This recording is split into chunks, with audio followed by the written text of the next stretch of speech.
Well, hello there. I'm so glad you're here with me. I have a little adventure for us, but we're going to need a special tool for this adventure called a map. So if you've ever seen a map before, you'll know that it shows some different symbols and uses some different elements to help you understand where you are or what you're looking at. Maybe you've seen a map when you go to the zoo and they give you a map so you know where to find the giraffes and where to find the monkeys and where to find the penguins, right? Or maybe you've seen a map when your family is traveling on a GPS. Maps can help us find what we're looking for. Maps can also help us learn about places. So I have a map here just to show you. This is similar to the map that's on our rug in our classroom because it's a map of our whole world. It shows every continent, and so two things might help me as a reader of this map. One is the shape of the countries and continents. The shape gives me information. The other thing you might notice is the color. All the blue that you see is water. So I know right away where the water is because it's blue. The land is green and yellow and orange here because some of it is real high and some of it is real low. So they used color to show, is it a tall mountain or is it a low valley? So we can use shape and we can use color to show about where we are. When you make a map, it's like you're a bird. It's like you're flying up above what you're looking at and looking straight down. Like if you build something out of Legos on your floor and then you stand up and look down, it's kind of like that. So today we're going to make a map of our classroom. So we're going to think back to what our classroom looked like, where the tables were, all those different things. Then we're going to imagine, this is the cool part, that a big giant came and lifted off the roof and set it over here. Lifted off the ceiling, set it over here.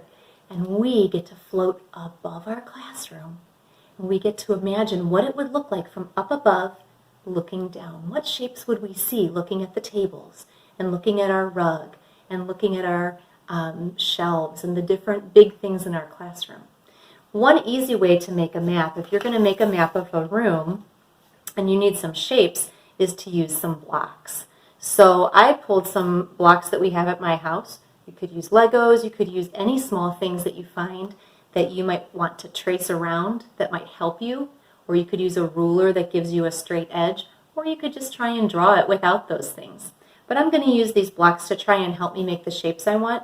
And the front three tables in our classroom were rectangles, so I'm going to get started drawing, and I'm going to use the rectangle shape to draw the yellow table and the orange table and the green table. I'm going to get started. So this is what the map looked like after I put the blocks down and helped think of the shapes I would see if I looked from up above our classroom. So if we took off the ceiling and we took off the roof of the building and we were a bird flying up above, what would our classroom look like? So the one thing that we can look at is the shape of different things that will help tell us what part of the classroom we're looking at.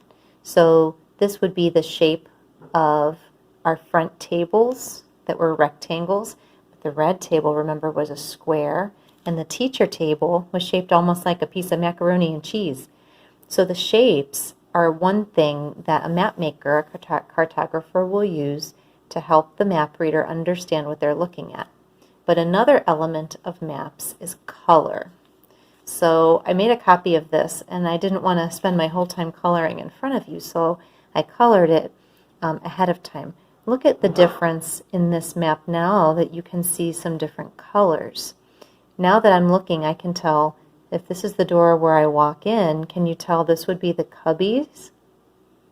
See how two parts stick out? Think of where your cubby was. And then this would be the shelf where we put our foundations kits.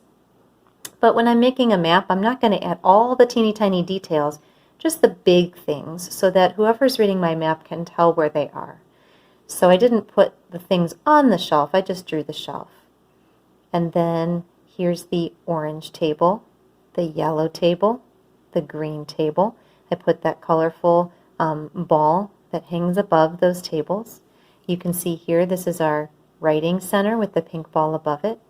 And here's our cozy library with the 2 colorful beanbag chairs. Here's our teacher table with our colorful stools. And here's our rug where we gather in the morning. So I added color to help my map reader understand a little bit more of what they're looking at. You can tell this is the carpeted spot and this is where the tile is. This is where our little kitchen area is. I used brown like wood, so the color helps too. Another thing that people do when they make a map is they give it a title. Knowing what the title of the map is tells the reader of the map what they're looking at. So I will label this map Our Classroom. Our is O-U-R, classroom, C-L-A-S-S-R-O-O-M.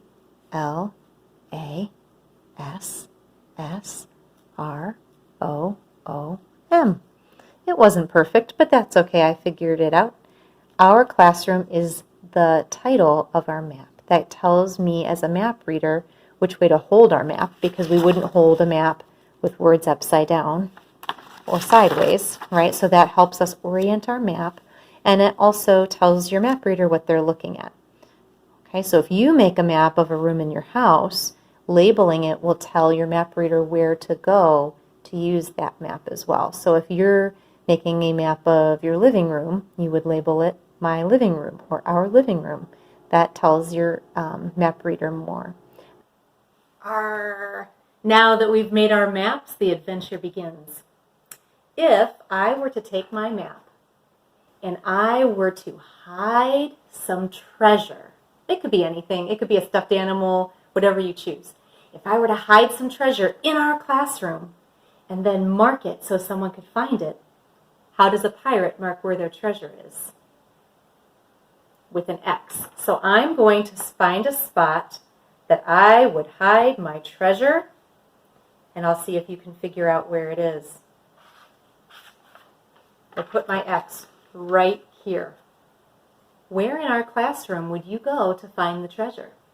Do you think I added enough shape and color to give you enough information to find what you're looking for? I hope so.